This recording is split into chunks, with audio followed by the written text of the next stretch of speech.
Ito dati ang sinabi, mga ka-clear. Oh, sige.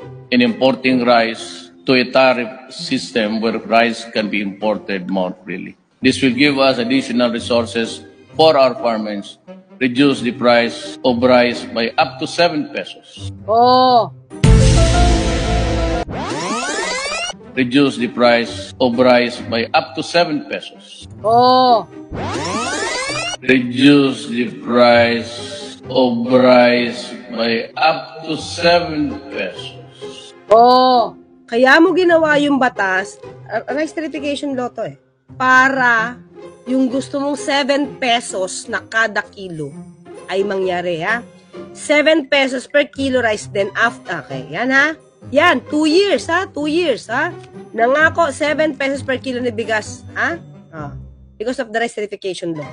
Per kilo and lower inflation significantly. I ask Congress to prioritize this crucial reform. Okay, ha? 7 pesos ang pinangako.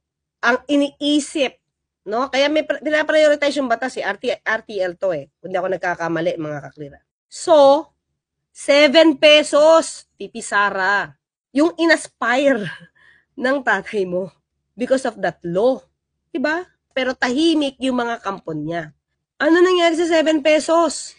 Bakit hindi nyo kinukundina?